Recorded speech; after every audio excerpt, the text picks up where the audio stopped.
Listen up. You are now listening to News with My Fiancé with DJ Ambush and Morgan Jones.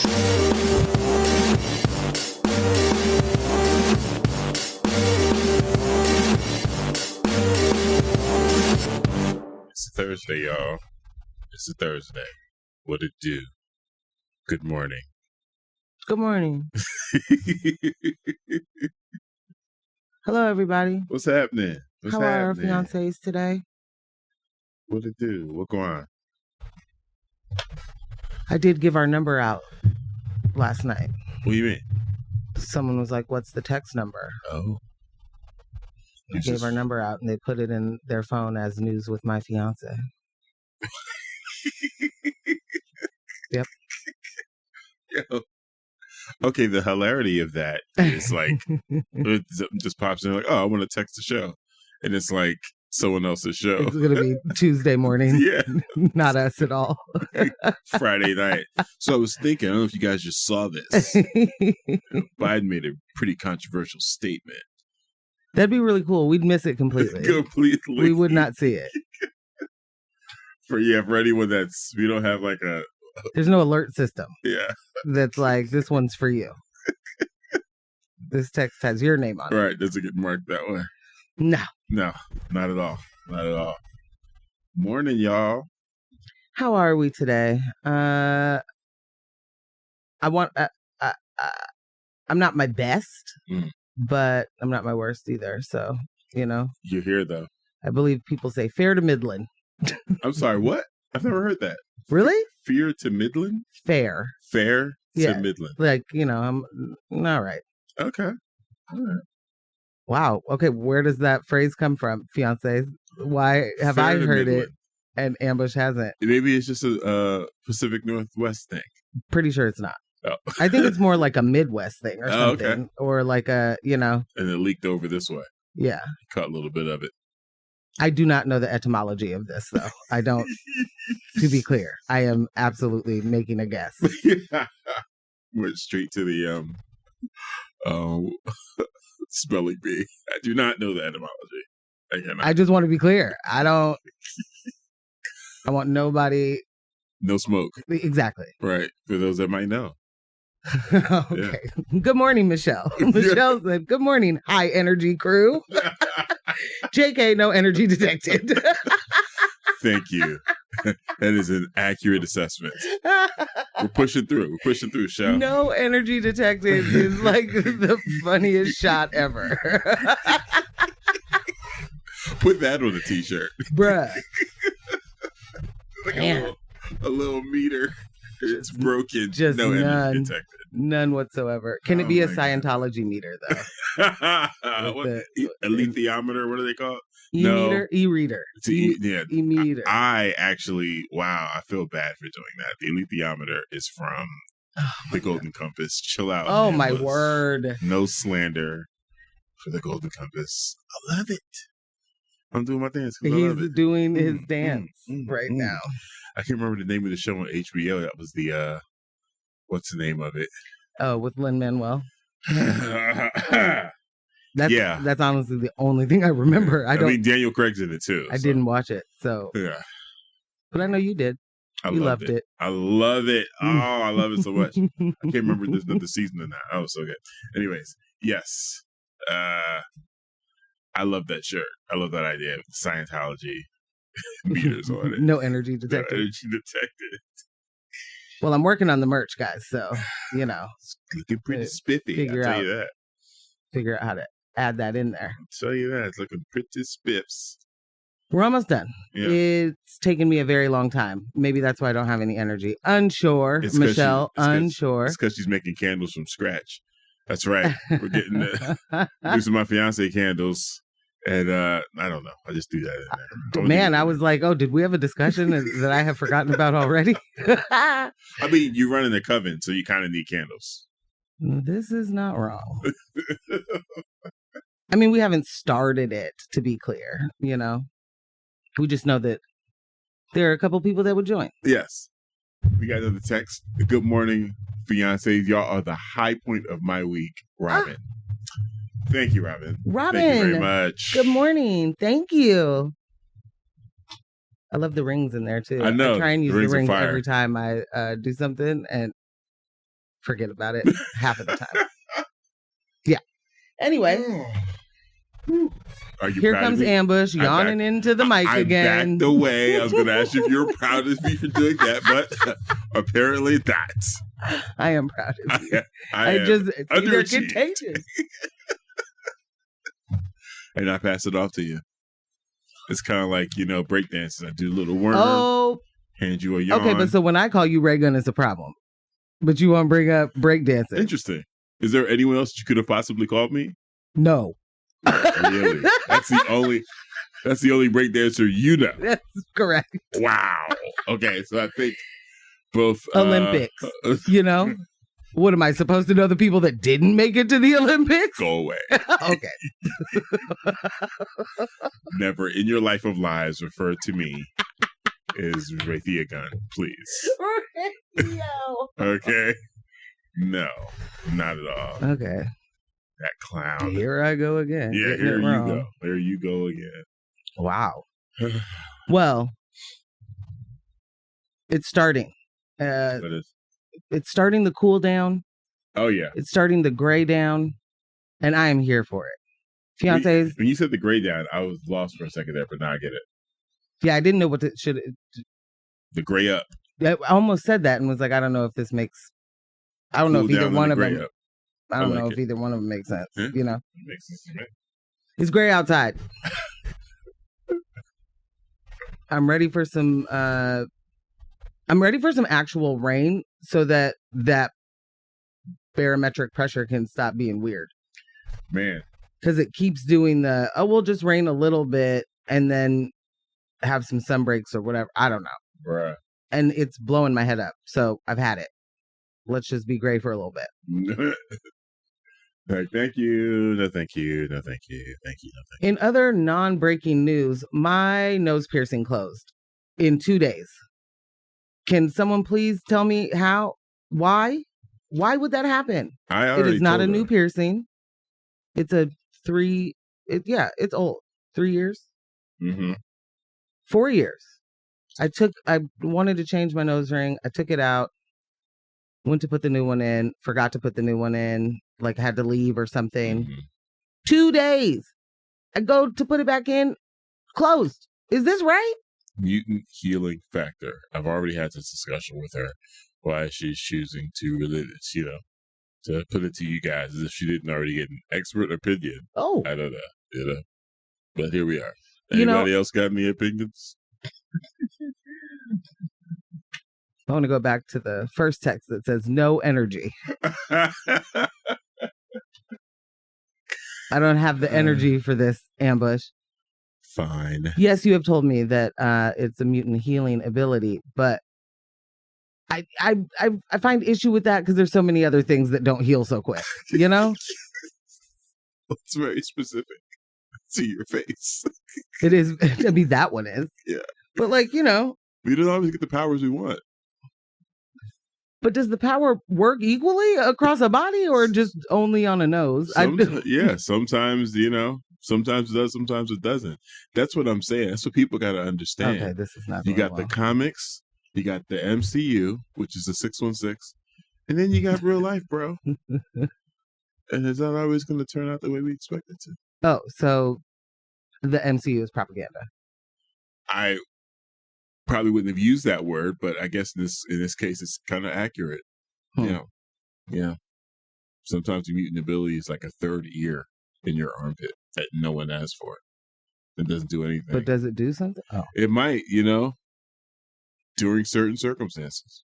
Just pull that out. It's a dice roll. Pull that ear out of your armpit. Yeah. And you can hear and you got the an ground. ear pit. It's a dice roll every single Did you time. say you have an ear pit? Yeah. Yeah. That's it. That's actually, we should probably not do the show today. It may wait for Tom Hartman early. Wolverine, but just on the nose. Ross. This is what I'm saying. Ross be knowing. Okay. Ross knows what I'm talking about. But it's not a thing. Ross knows? Oh, You got look it the at first you. time? Okay. Look at you. Yeah. Mm-hmm. Well. She's very upset. That's how her abilities are manifesting. She is not with it at all. I'm not pleased. So the real question is can I just like work that hole through? Like, can I just like re-pierce? Ooh. Or do I have to go get it pierced? Ooh. Please go get it pierced. I feel like if you re-pierce, you run the risk of infection. Okay. Yeah. And that's what the else? last thing. Ooh. You said, and what else? Yeah, That's no, because your face looks like there's a lot of things wrong with this idea. Oh, man, getting an infection there and how difficult that be for your breathing. It's the pain and the throbbing. Ugh. I don't want that for you. Well, here's the thing. Everybody told me that a nose piercing was not that painful. And they lied. And by that, I mean, remember. that healing, I don't want to go, I don't really want to go through that again. So maybe because it's only been a short amount of time, hurry up and do it now as opposed to wait like 2 weeks and be like, okay, oh, now fine. It's all the way. Right. Because I can get it in a little bit. Yeah, I would closed at the bottom. Yeah. I could check it out. We'll hit Claire's. Is that still a thing? Claire's doing nose piercings with a gun? Like, is that... Did they ever did that? I don't know. I got my ears pierced at Claire's when I was a kid. Yeah, Claire's nationwide getting their piercings going. Heck yeah. Yeah. Did the gun scare any of you if you have gotten your ears pierced by a ear piercing gun? I think there's like a cattle prod. It like doesn't hurt. It was the sound of it. Was it like air? Scared me so bad when I was like, I think I was like 10 or 11 or something when I got my ears pierced. And I was like, I'm not doing the other one. Good luck, guys. This is fine. I'll have the one. I'll just have the one. I'm a pirate. And my mom was like, well, absolutely not. And I was like, well, you can't make me do this. I don't know why you think that you have control in this situation. My body, my choice, Mom. Bruh. Like, she did bribe me, though. So I can't remember this story. What did she bribe you with? She got me a very specific Hawaiian Barbie. And it was my own Barbie. Whoa. Yeah. Wait, so you got the one ear pierced and was like, not doing it. And she said, hey, get the second one. I'll get you the Hawaiian Barbie. Pretty much. And then you swallowed your tears. And yes. was like, Hawaiian Barbie on the table. On the table? All right, go ahead and do the other one.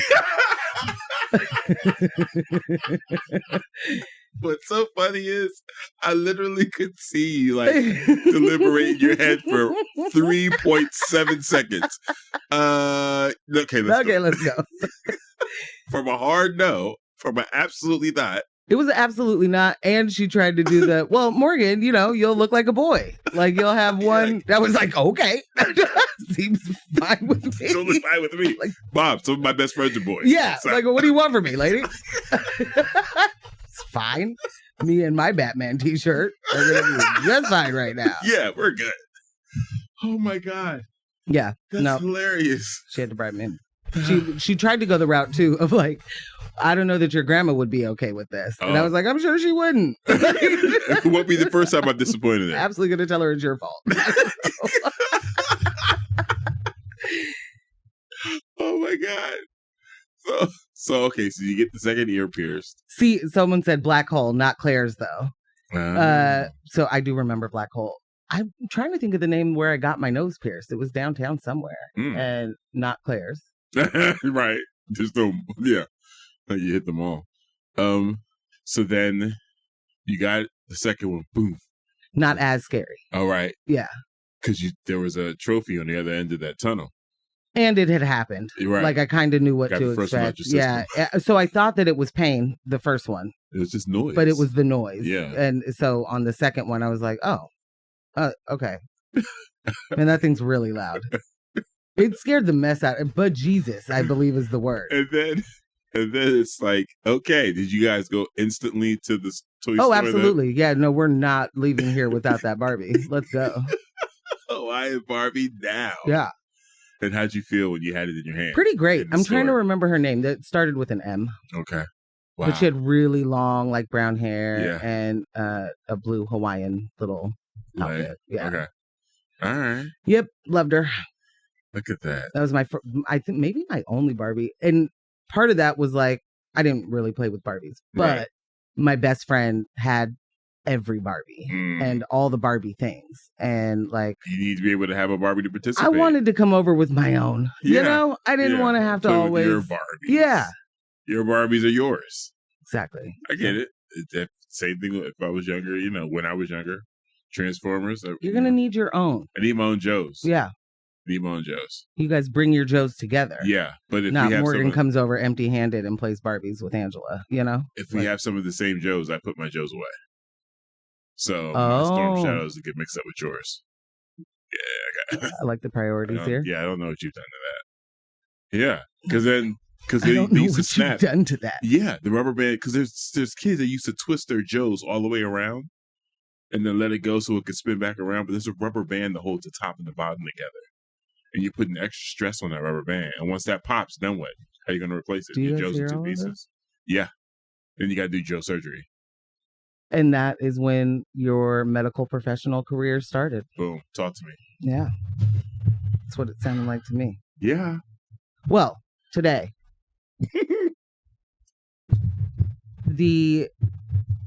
What do we call it? The laughs or the joking and gigs? S and gigs. The S and gigs. Did we talk about this Monday or? I don't believe we did. No, it had to be. No, we did. I think talked about it on Monday? At least we planned to. I feel like we closed the. We talked. Interesting.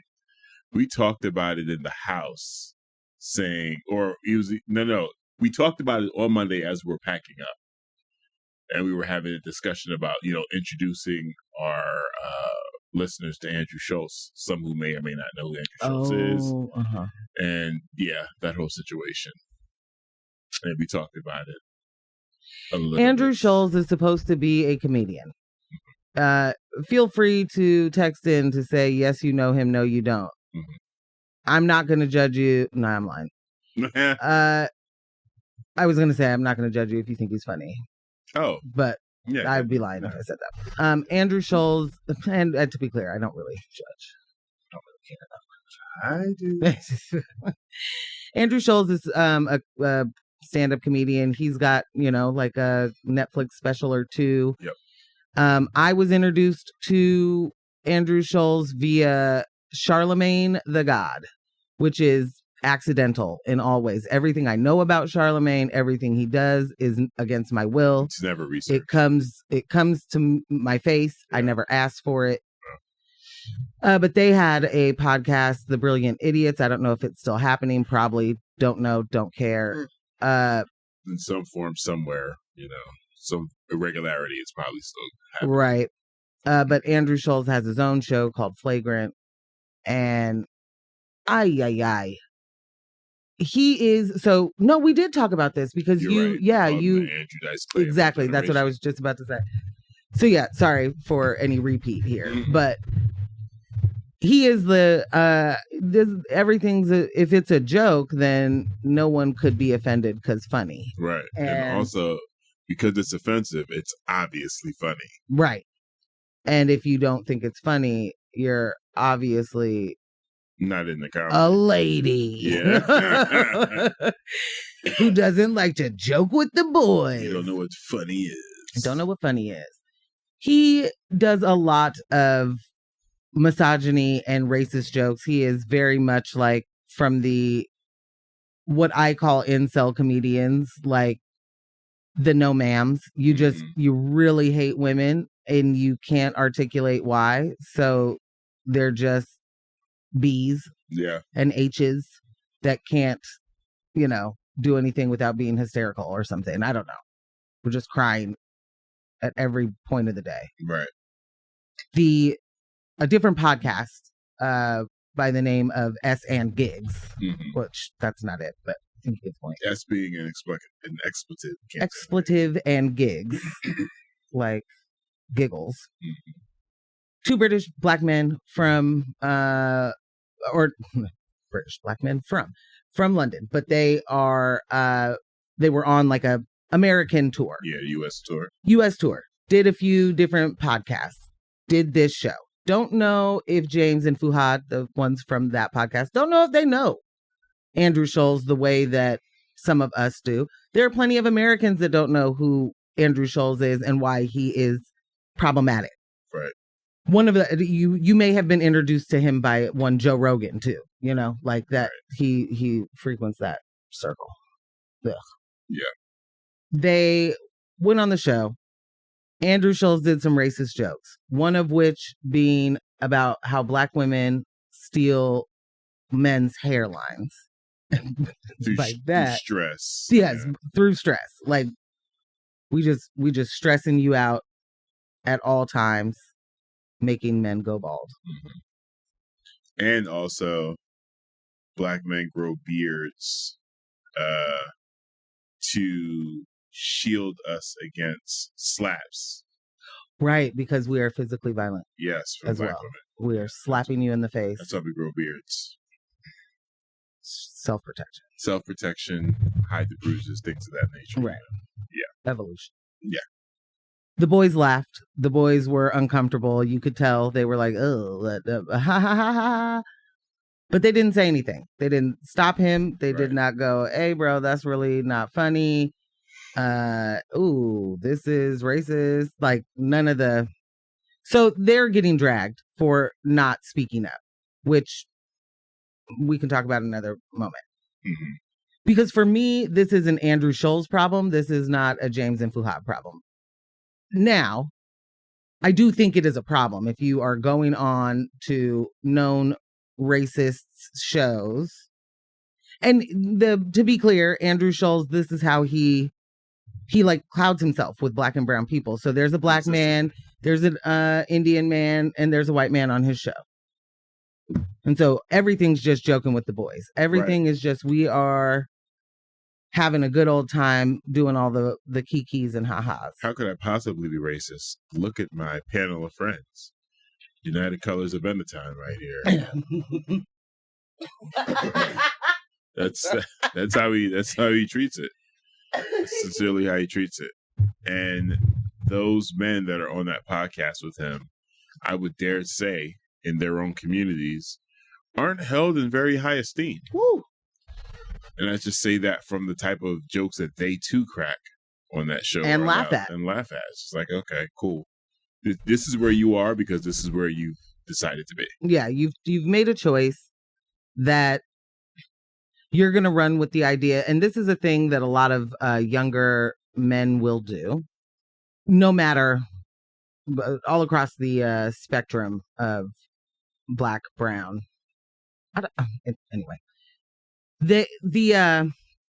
I'm going to not pay attention to racism because if I pay attention to it, then it's there. And if I don't, then it's not. If you don't feed it, you don't have to worry about it. Right. And so if you don't get offended by things, then isn't that anti-racism? Didn't get offended, so it's not racist anymore. Right. That whole thing is just like there is a humongous misunderstanding about what racism even means, but that's a concerted effort. But the surface level, basic, like, I'm just going to live here on the surface and not pay any attention to any of that stuff. Mm-hmm. Opens you up to a lot of whatever you are, whatever identifiers, whatever, helps shape your life. It's it ends up being anti that, and you are just like living in it. And at some point you don't like it anymore. Yeah. So, that's how these kind of podcasts don't last forever. But James and Fuhad apologized. They said, fight or flight is real. You think you're going to do certain things in certain situations, and sometimes you're just in shock. Sometimes you just don't even know what to do and you just want to move on. Yeah. And we didn't know what to do. We just wanted to move on. We were totally shocked, blah, blah, blah. That seemed like a decent thing to me. That was a reasonable response and apology to me. It was to me as well. It felt very true. It lined up with what we thought we were seeing in the video, their level of discomfort. Yep. And kind of being not necessarily caught up in the moment, but just like caught off guard Yep. and, you know, not really knowing how to play that on camera and, you know, on the mic. So I remember us definitely saying like, ooh, they look like they're not really knowing how to handle this. So the apology it lined up with what we thought we saw. Unfortunately, it was not accepted by the great majority. And whilst in the midst of it, not really having time to be up there to have full analysis, they went ahead and snatched it down. They snatched it down for a couple of reasons, though. So people are like, that apology's whack. But also Andrew Schultz and his crew spend 20 minutes on it and making fun of them for apologizing, saying that their producer asked for that show, but they never asked about the black woman jokes. And so I don't know what their problem is, kind of thing. Now you guys making such a big deal about it now. Yeah, like you had the opportunity for no one to know this happened, and here we are. Wasn't that big of a deal to you then, so are you even really sorry? Yeah. And I think it's I have my thoughts. My number one thought is that Andrew Schultz did that on purpose, had them come to his show to mess with the competition. Like, it is just another dude broke podcast. And he put them in peril. And I like that framing of making it a dude bro, of classifying it as a dude bro podcast, because then it makes your theory even that more salient. Solid. That was more solid.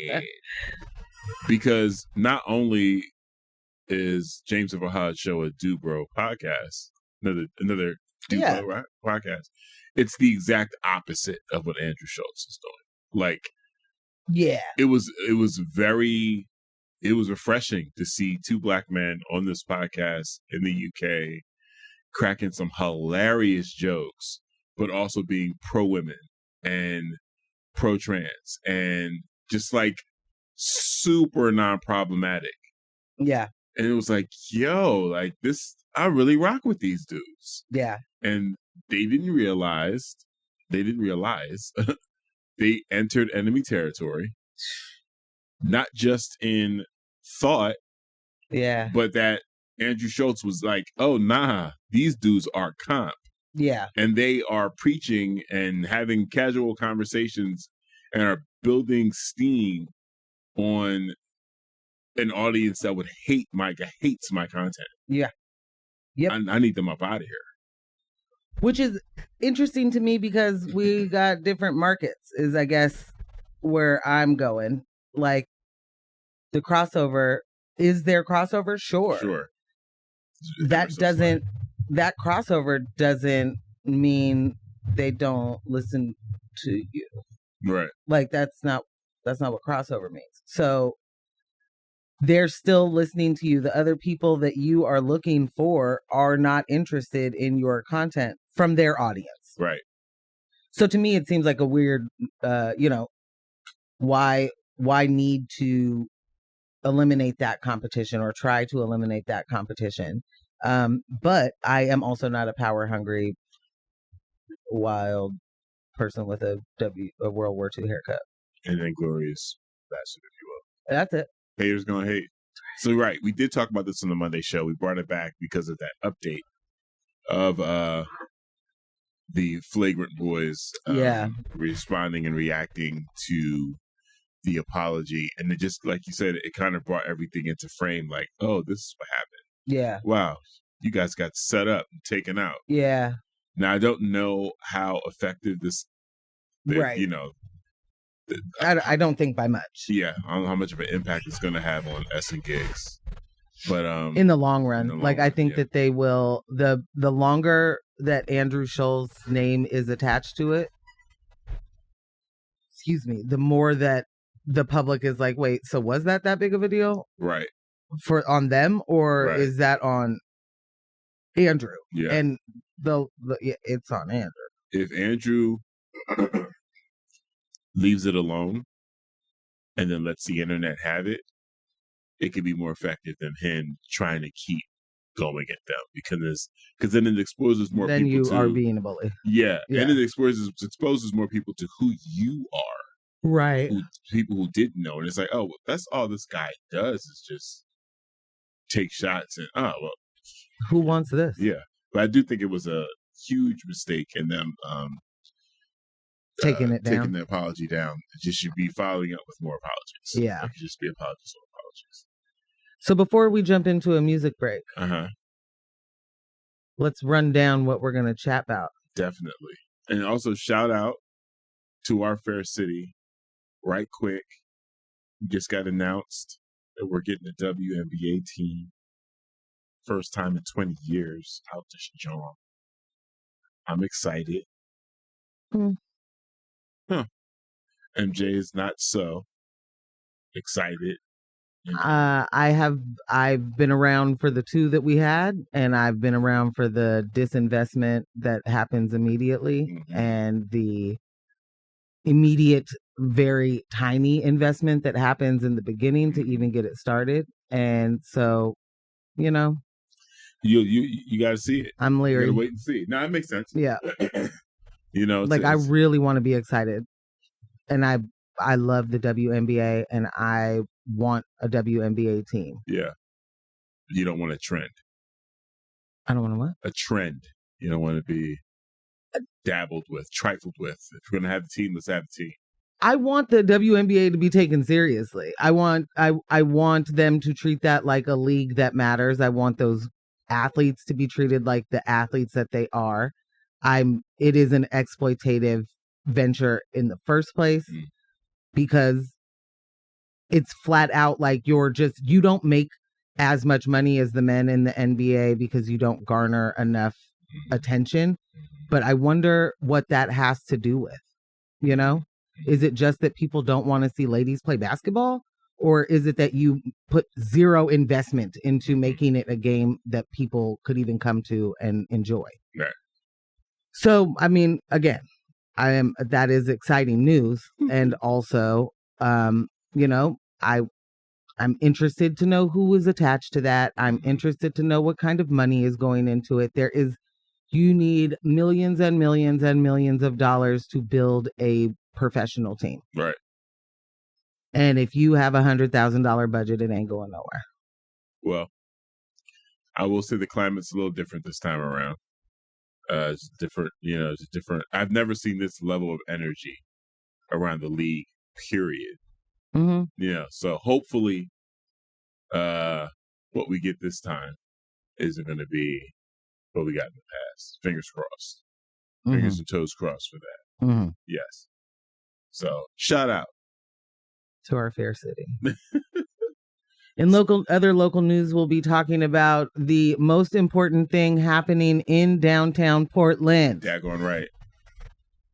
The Thompson Elk Fountain restoration. And I know that you are like, Morgan, where's that elk been? Where has that elk been? Mm-hmm. Well, the project is over budget and behind schedule. For the elk that I feel like decided as a city we didn't need anymore. Collectively said maybe spending the millions of dollars to replace that is not what we should do. Maybe because there's a lot of people that are living next to it. Instead of inside of a home. I just could never imagine that was $1 million worth of work. You know, maybe slide some of that over to the WNBA budget. In national news, I know you guys have all been waiting for it. Diddy, you know he did. The judge denies Diddy's bail request, citing danger to witnesses and the community. Well, when you have proven to witness tamper already, right? The judge might just be like, you're going to have to do that from jail, sir. And so we can listen to those phone calls. The judge just might be like, we'll take your word for it. Yeah. All right. Got it. I know who you are. Thank you. Jail. Thank you. And an Ohio sheriff sparks outrage after urging residents to, and get this one, hold on to your hats, track Harris Walls supporters. You see that lawn sign, you let me know. Me, the sheriff. You tell me where that lawn sign is. Give me the address for that house. Woo. Yeah. Yeah. Lively show. It's going to be a good show. Yeah. It's going to be a good show. Give me some energy, in this music break. Because Michelle said I don't have any today. And she's right. And we are back. Welcome back to News of My Fiancé with Morgan Jones and DJ Ambush. That's me, DJ Ambush. Oh. Join the show. Join the conversation. Tech Squad fam. DJ me, Ambush. DJ Ambush. That's me. That was hilarious. On the ones and the twos. Yeah. All right. So I want to talk about Diddy. All right. I think the people want to hear you talk about that. Can we just jump right into Diddy? Jump into the diddler? Let's do it. Dirty Diddy LLC. Oh, boy.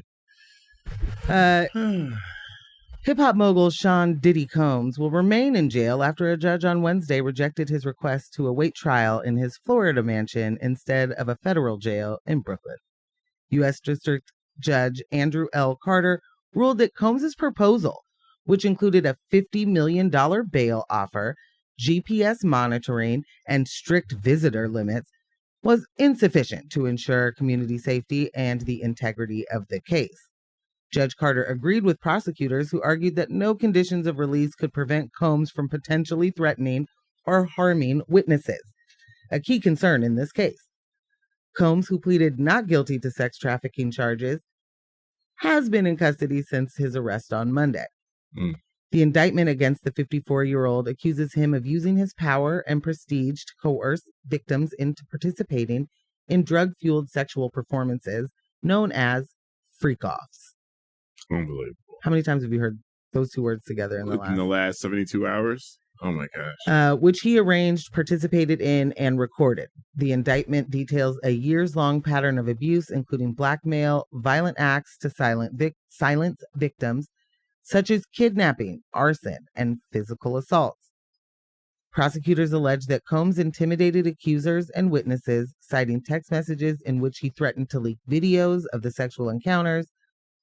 Emily Johnson, the prosecutor, argued that Combs' history of violence, including a 2016 incident where he assaulted R&B singer Cassie, demonstrates that he is a danger to the community. Combs is a danger to the community and poses a serious risk to the integrity of the case, Johnson said. Combs' attorney, Mark, I don't know how to pronounce that. It's Agnifilio. There you go. Had sought out to have his client released under house arrest at his luxurious Florida mansion on Star Island, one of the most exclusive neighborhoods in the United States. The plan would have limited visitors to family and non-co-conspirators, which, write that down. How does one determine that in such a wide sweeping case? However, Carter denied this request, leaving Combs in the Brooklyn's Metropolitan Detention Center, a facility known for its overcrowding and poor conditions. I like when reports add that in about jail as if every jail isn't that. Right. Like this one's especially bad. Oh, yeah. The allegations in this criminal case mirror those from a November lawsuit filed by Cassie, whose legal name is Cassandra Ventura, which was settled a day after it was filed. Combs' attorney argued that the criminal case stems from a troubled but consensual relationship between Combs and Ventura, disputing claims of coercion. However, prosecutors say the scope of Combs' alleged crimes extends far beyond that relationship, involving more than 50 victims and witnesses. Prosecutors also detailed a raid on Combs' home in March where authorities seized narcotics, firearms, and over 1,000 bottles of baby oil and lubricant. Now, I know that you're asking, how many of the 1,000 was baby oil? How many lubricant? We don't know that part. We have yet to gain that information. We just know that there were more than 999 bottles there. If convicted on all charges, Combs could face a mandatory 15-year prison sentence with the possibility of life behind the bars. Let me ask you something. As a Kid Cudi fan, do you feel a level of vindication, a level of righteous retribution when you see that the arson charges are also in this indictment. It makes me happy that the arson charges are in it. Yeah. You know, as a non-carceral person, I struggle with all of this. Yeah. However, you blew up Kid Cudi's car. You blew up Kid Cudi's car, bro. You threatened to do so and then you did it. Because he liked the woman you no longer were dating. And then you kidnapped her. That'll learn you. So I wonder what happened to Ryan Leslie's career. Sean Puffy Combs. Dirty Diddler LLC. Flat out.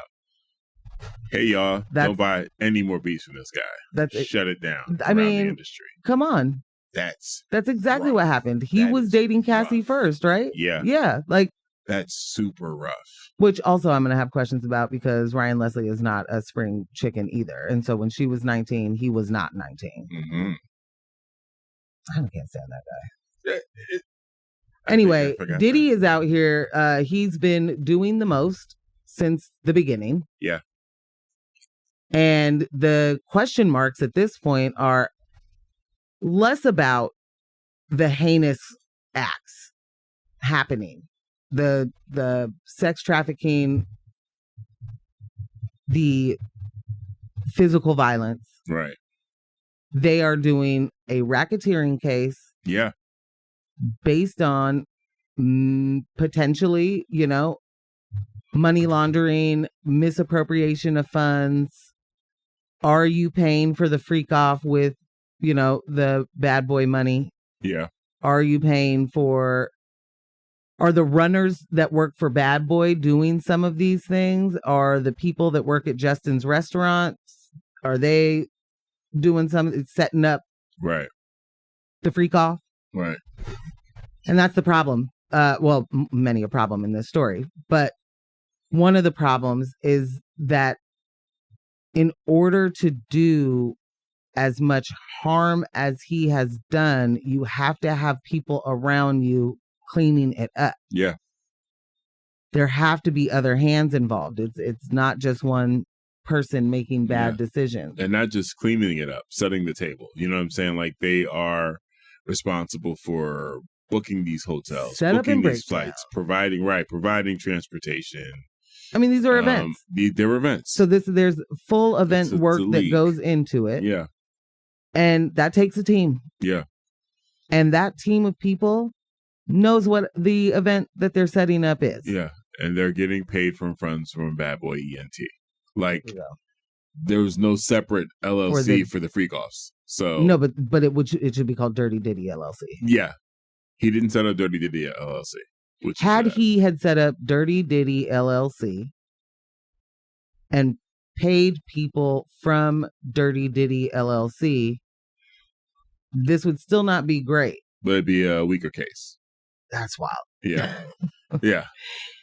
That's wild. Just like if you've seen that video of him and Cassie in the hotel hallway / elevator, if you've seen that, your view of Sean Combs has to change.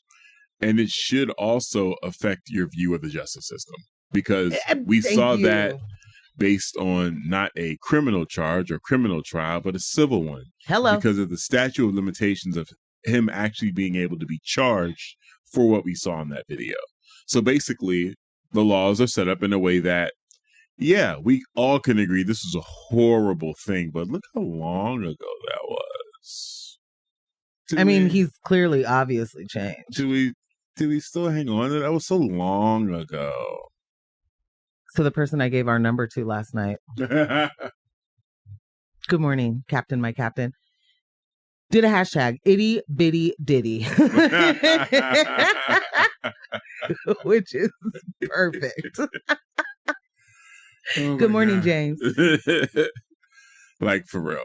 I mean, it's absolutely insane what he was able to get away with. The amount of people that were in on the deal, the amount of people that are being sort of exposed for just being around that behavior. There's Don Richards, I think. Yeah. Is Richard.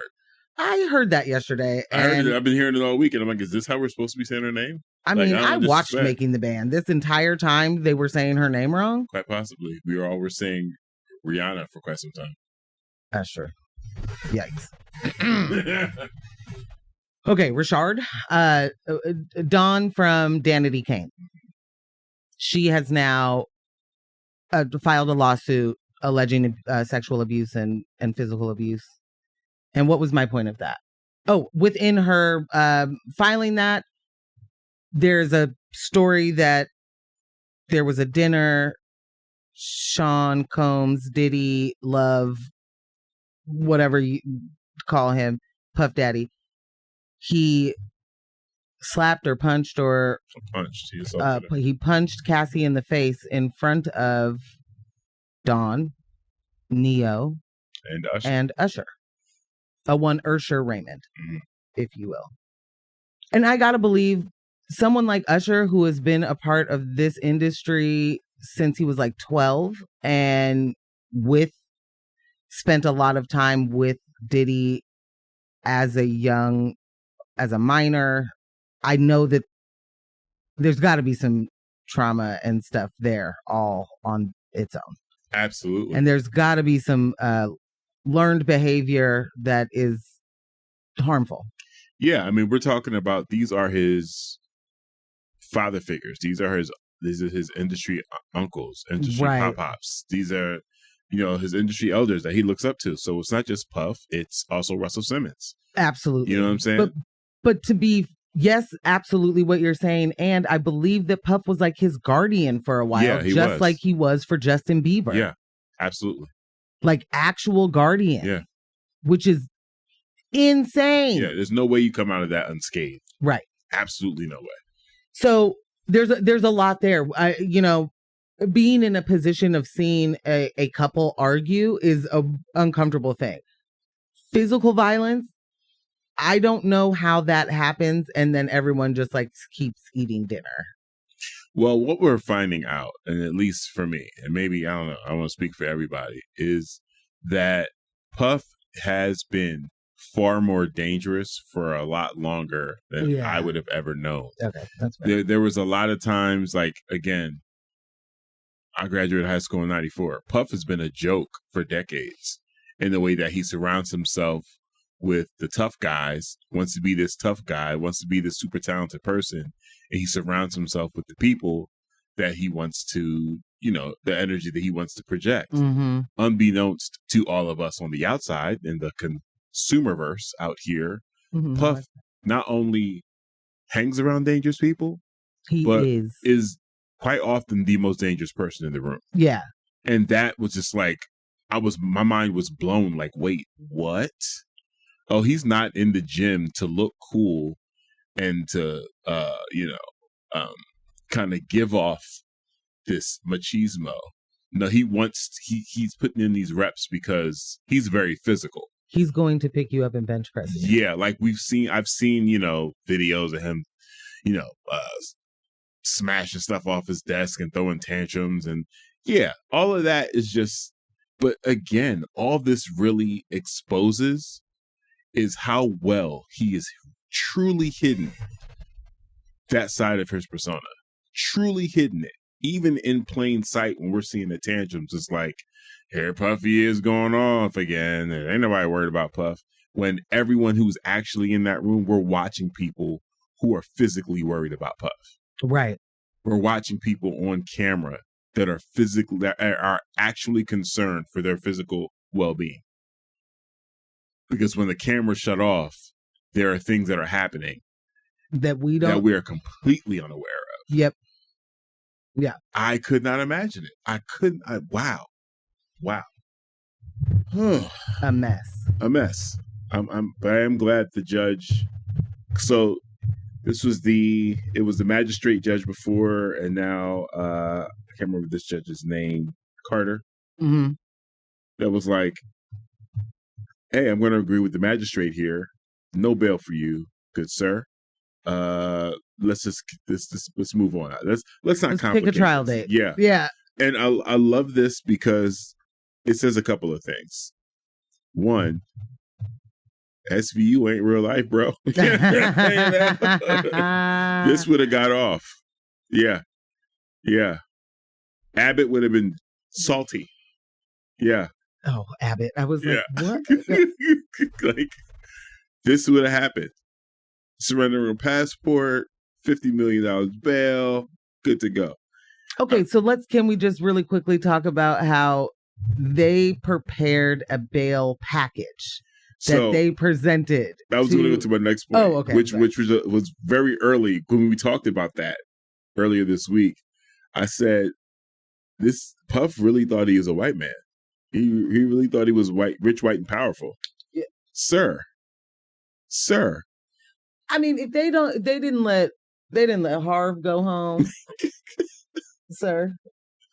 Did they let Jeffrey go home? They didn't let Jeffrey go. Well, they let Jeffrey go home lots of times. Oh, okay. But, right. I forgot his situation. Oh man. Just like they let R. Kelly go home lots of times, you know. Mm-hmm. But then on the final day, you don't get to go home. No. You will flee. You will abscond. And for this in particular, there have been so many questionable, violent things that have happened around Sean Combs. He has ruined the lives of so many people. Yeah. He has stolen the livelihoods of so many people and continued to be this celebrated record mogul, business mogul, magnate. Yeah. Like, capitalism is insane. Because you have to exploit people in order to win. And the more you do it, the more we're like, way to go. Right. He stole all of those artists. He stole their publishing. And then he went back to them right before all of this came down, which means he knew all of this was coming down. Yep. He went back to all those artists with, oh, hey, guys, I'm feeling pretty nice all of a sudden. I look so generous. So I just want to give you gifts. How would you like your publishing back? Yeah? Sign this NDA where you can say nothing bad about me, my mother, my family, then list the sons out, none of his other companies. And immediately I was like, oh, well, what's he hiding? Imagine. What is it that he's trying to hide? Imagine. And when Aubrey O'Day from Danity Kane is like, hey, man, he already ran out all the money on these publishing things. Like, we're going to make no money anyway. There's no money left. She's like, telling our story is the only money we have left to make. That's all we got. So you cannot, I'm not signing NDA. Don't sign an NDA. Said, ladies, if you hurting, I will pay you. It is right. Most you're going to get is $900. Right. $900, not a year. And these are ladies that live in LA. That ain't getting you nowhere, you know? All. So I know that some of them did sign the NDA. Not all of them. Mm-hmm. Obviously not Dawn. Obviously not Aubrey. There may be others that didn't, but that's how they'll make the money is doing their, true story and whatnot. Yeah. Their docuseries with one of these streaming services. But it's really this is decades long. This is decades long of abuse. This is decades long of power being abused and it being the norm. Totally fine. People working to make sure that this doesn't get out or it doesn't create a problem later. Like, same thing with R. Kelly. Same thing with Bill Cosby. Same thing with Harvey Weinstein. Jeffrey Epstein. All these people. It's the same. I think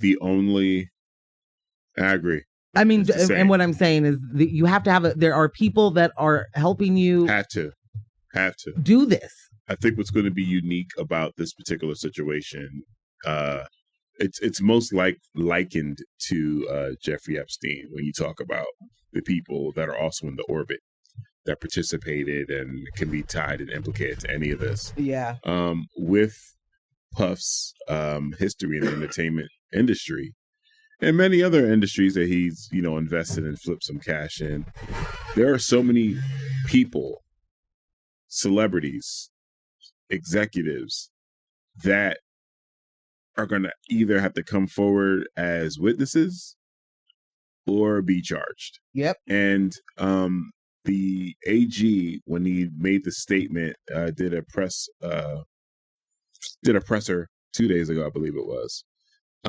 He said, this is a ongoing investigation, and there may be more charges coming and more witnesses. And if you have any information that can be valuable to this case, we urge you to contact us.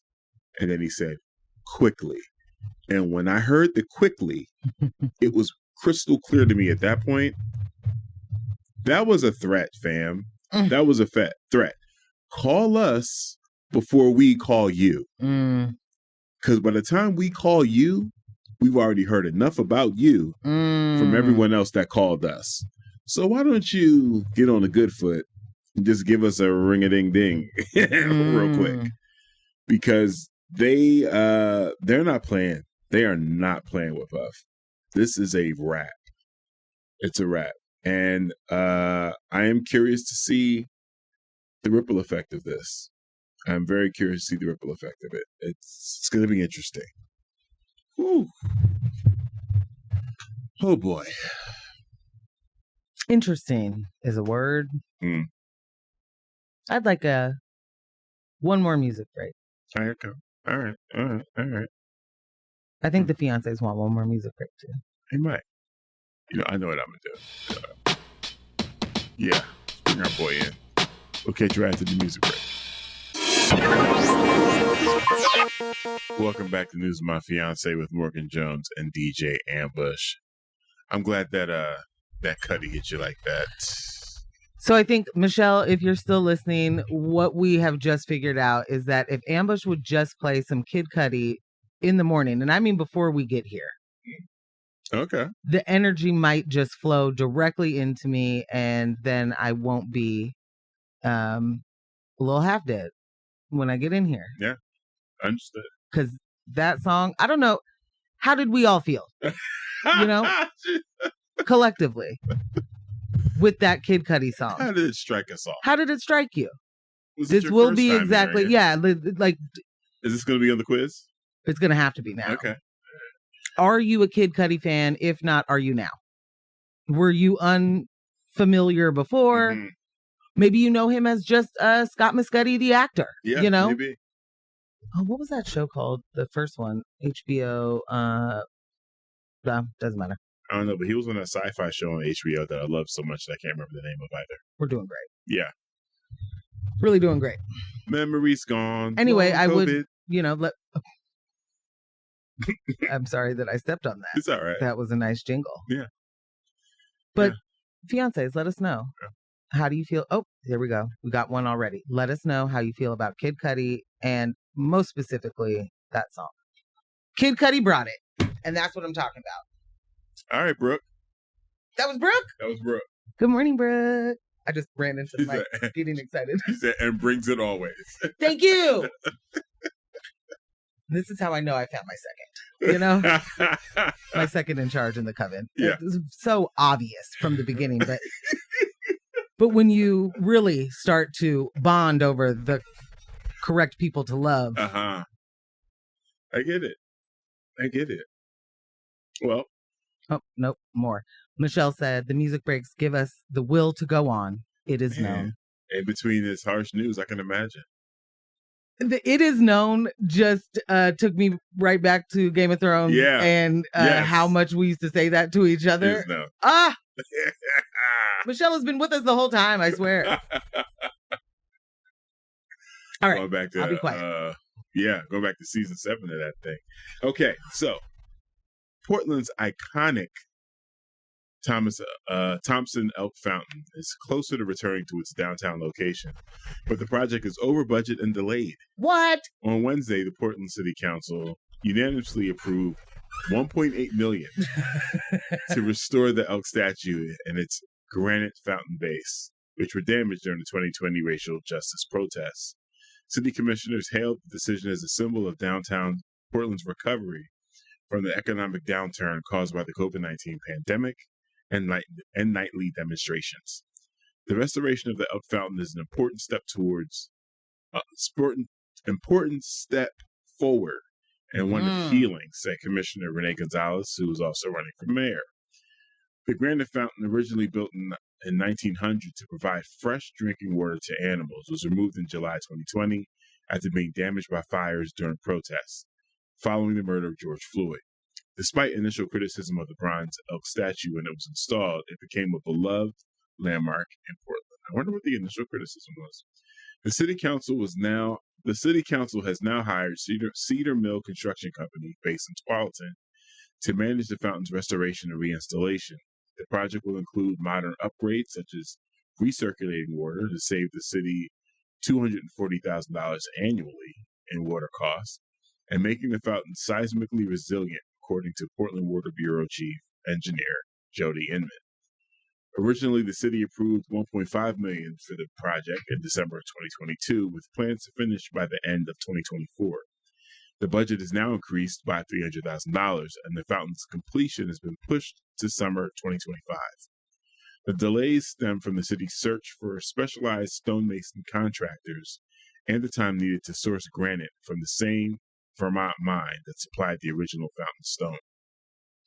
City Commissioner Dan Ryan, who has led efforts to bring back the elk statue, expressed frustration over the delays. Never in my wildest dreams did I think we'd be celebrating that it might be happening in 2025, Ryan said. We must not wait another 2+ years to see the Thompson elk return to its pedestal. Have you heard him speak so passionately about must not have the houseless crisis, the unaffordable housing, what? The answer is no.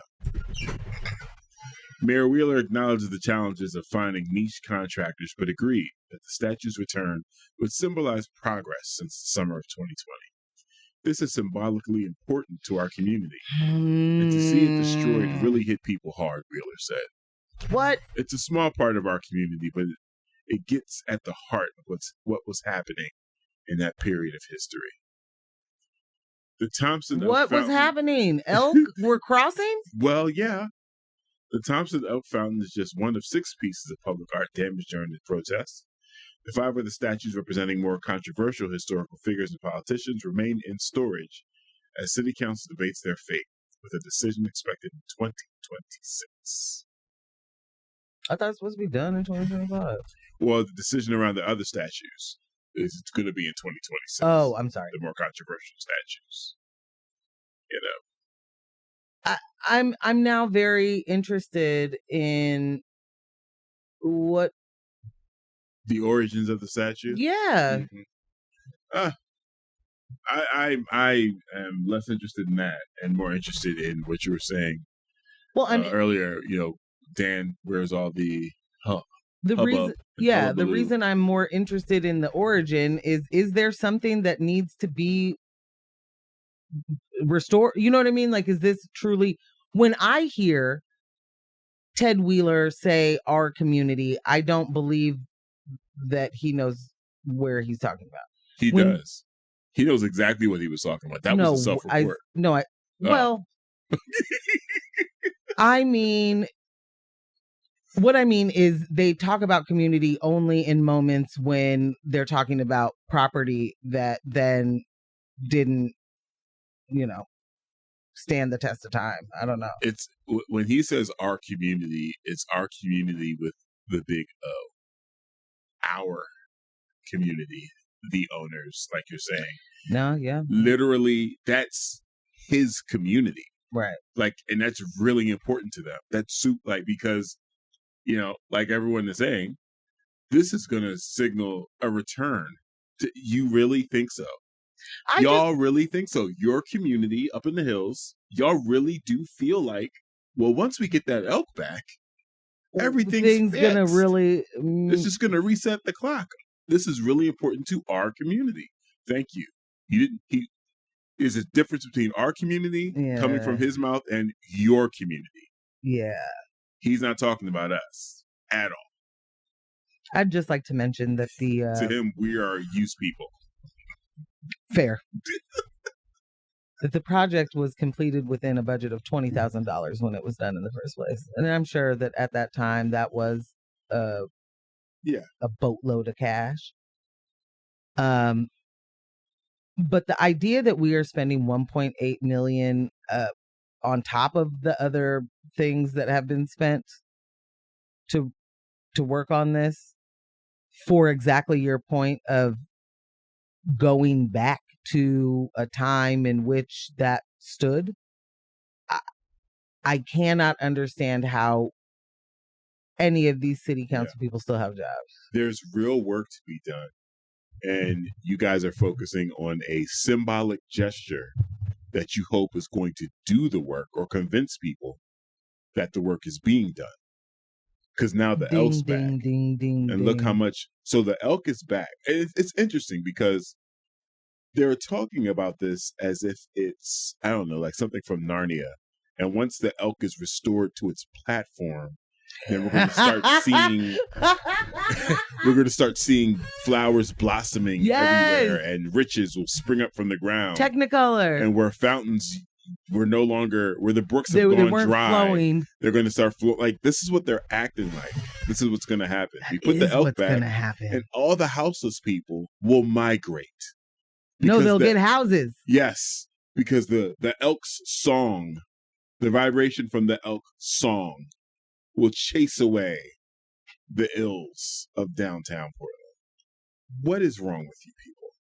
This is not like the never-ending story. What are we doing here? What exactly are we doing here? Okay, I'm sorry to do this. I got to interrupt you just for a couple more texts from Brooke. Good. First, she said, and good morning. I love you too. I love you too. Love you, bro. 1.8 million feels like a boondoggle. One of the best words ever. It is. It is. And then she said, when we moved here, my husband was taken on a tour through his work and learned that the artist who made the elk statue had never seen an elk before, so its proportions are all off. Oh my God. I can't. I can't. This is only real life. This is only real life. Another one, another text. Kenneth. Oh, from, you said Kenneth? Yeah, can't wait. Can't wait for that statue to immediately get paint dumped on it. I mean, day 2. That's going to happen on day 2. That's happening day 1. What's the over and under? Oh, there we go. One more. There might be racist origins of Elks Lodge, which installed hundreds of elk statues historically around the U.S. That was Robin. Robin? I just knew there was going to be something that was like, why do we have an elk in the middle of downtown? You know what? And why is it so important to restore? Because that's not a state animal. That's not a representative of Oregon, Portland, Multnomah County. No, you know what I mean? Like what is the significance? You know, it's so wild. Now we know what I'm going to do as soon as we walk away from here. If that is the connection there's some racial connection to it. That's the easy way to just get this thing, just get that money saved. Get it out there. I mean, LMAO is, you think that that's what would happen? You think this city council finds out the racist origins of an elk fountain and they're like, or statue, and they're like, hold the phone. Had never known. Hands up, don't shoot, wants no parts. No way. That's a good point. No way. At least 2 of them already know the racist implications if they are there. At least 2. At least 2. Guys. And the other ones are like, well, why would we have even looked into that? I would mind your business, bro. What are you talking about it for? Good point. Points on the board. Well, I'm just going to let you guys know this right now. I will be spending my afternoon reading about the origins of elk fountains all over the U.S. Boom, boom. And this one in specifics. And if there's things to come back to you with, I'm coming back, and I'm not going to wait. I'm going to take it to our IG. Look what I found. Now we know. Yeah. Wow. There's just. Yeah. I'm shaking my fists in anger right now. Rightfully There's so many things. We are just not spending money on the things we need to. Ambush, you're going to kill me. What happened? I don't know how, but my laptop's about to die. Oh, you're not going to kill me. You're going to support me and help me. Wow. Look at that. Bam. Asking you shall receive. Thank you so much. Are you? Yeah, I'm fully charged. I almost didn't bring the charger. Well, you want to try and run through this real fast? Let's hit that. Ohio sheriff. Yeah. Ohio sheriff sparks outrage after urging residents to track Harris supporters. This one, you guys, I really want you to hold on to it. Think about it. Let it ruminate, marinate, rumble around in your old head. An Ohio sheriff is facing widespread backlash after urging residents to keep a list of homes displaying campaign signs in support of Democratic presidential nominee Kamala Harris and her running mate Tim Walz. Bruce D. Zukowski, apologies if I'm doing that wrong, the Republican sheriff of Portage County, made the alarming comments on Friday via his personal and professional Facebook pages, warning that undocumented immigrants would flood the U.S. if Harris defeated Donald Trump. I don't know if this person knows this, but she is currently the vice president. Right. And I know that we're talking about a flood of, but then we keep finding out that those things aren't true. And so if she's already in the Oval, do you think that it would be happening already? Okay, I'll get back to the story.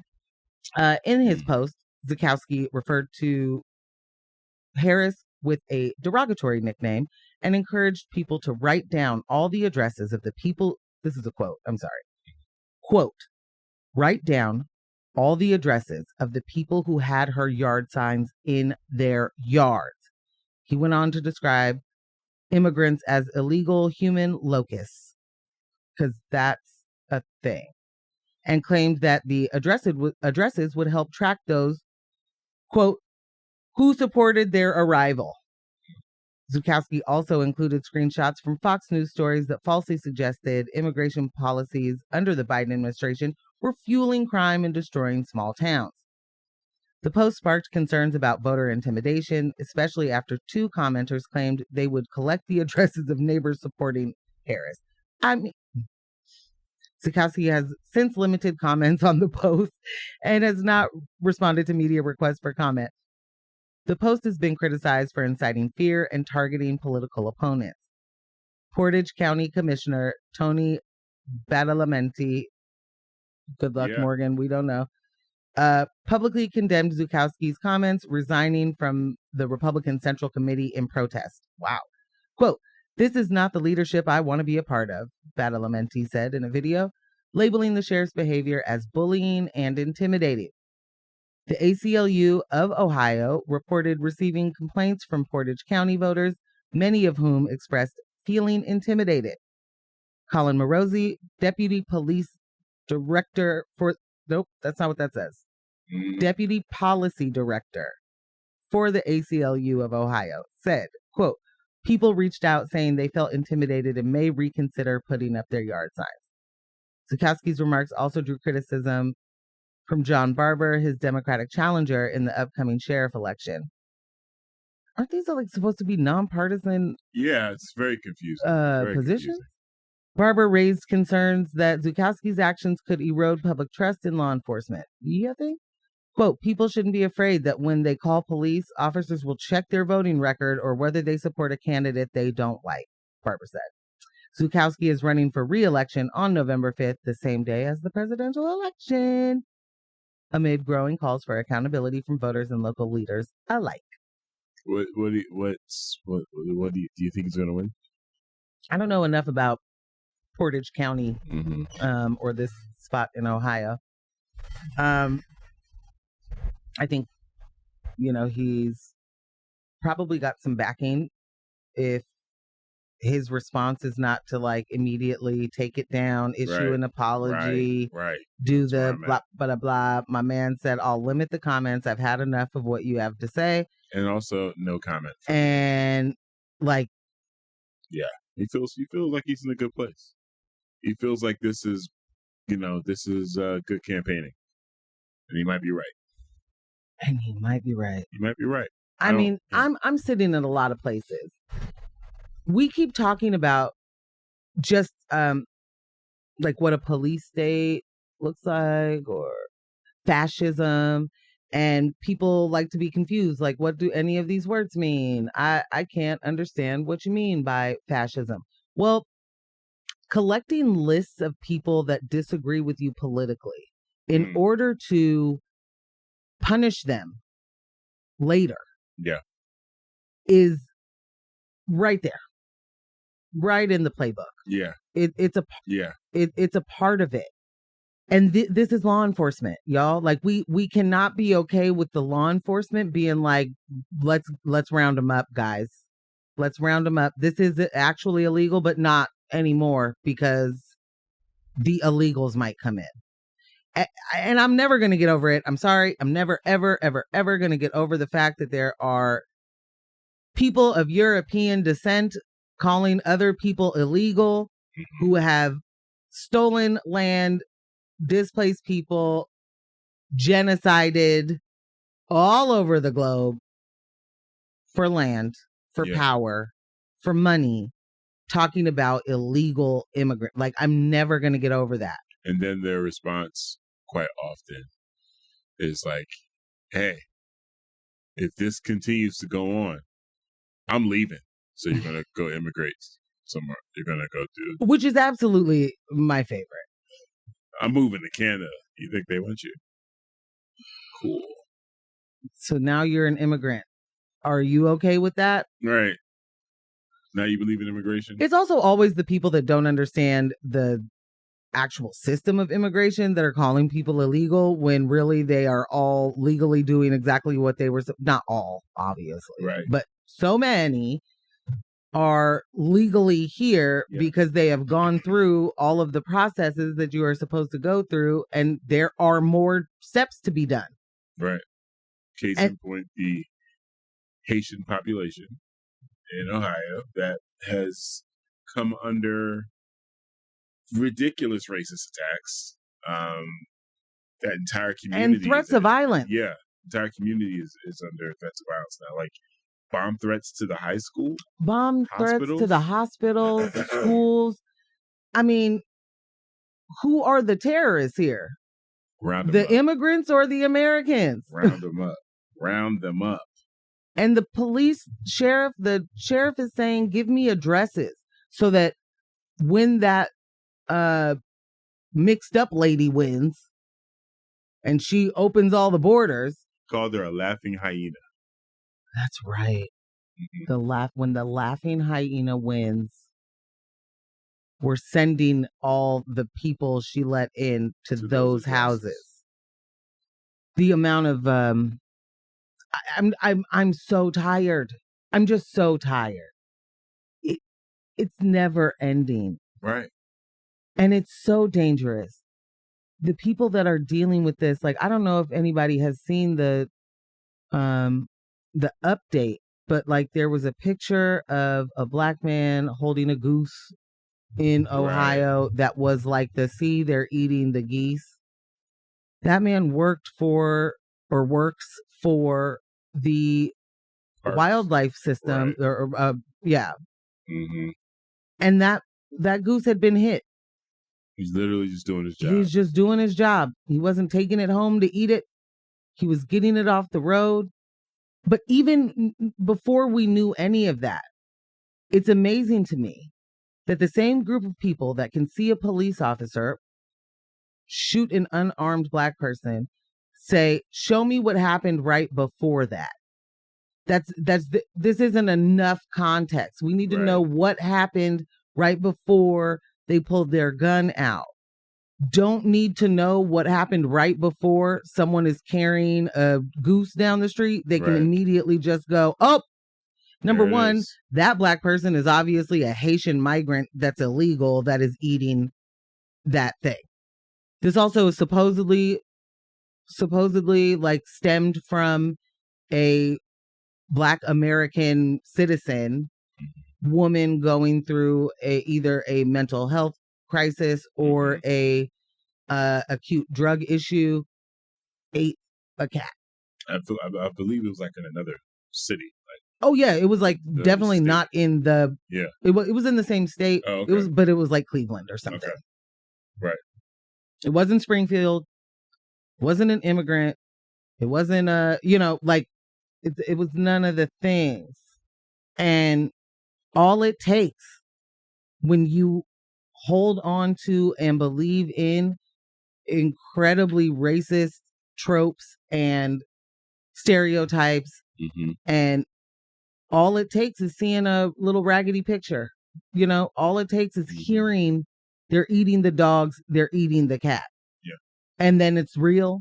And then they're not going back to find out that it wasn't real. Right. JD Vance went on the Sunday shows and said, if I have to create a story in order to get you to pay attention, I will. And when pressed with, you just said you made that up, right? This man was like, don't try and twist my words. That's not what I'm saying, guys. Yeah. When people say, why are you always saying it's about race? Because it is. It's not because we want it to be. I don't want it to be. Yeah, to be clear. But you're not getting these stories about the immigrants from Denmark. You're not getting them.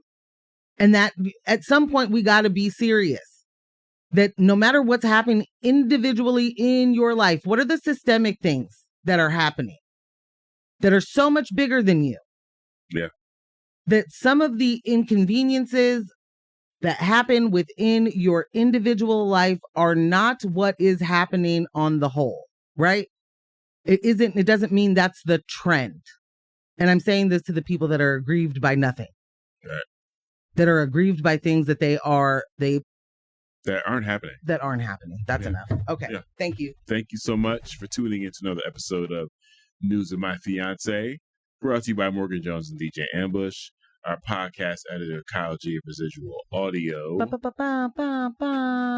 All right. Did you know the text will be updated in the episode description as well as the playlist? Thank you guys so much. We did get a final text from Rudo. Feel the rhythm of the night, fam. Where have you been all morning? Good morning, Rudo. Love you. Have a wonderful day. For that, don't let the individual distract you from the systems. Poverty is a policy choice. People over profits. Power to the people. None of us are free until we are all free. Thank you so much. And we will catch you Monday night. Bye.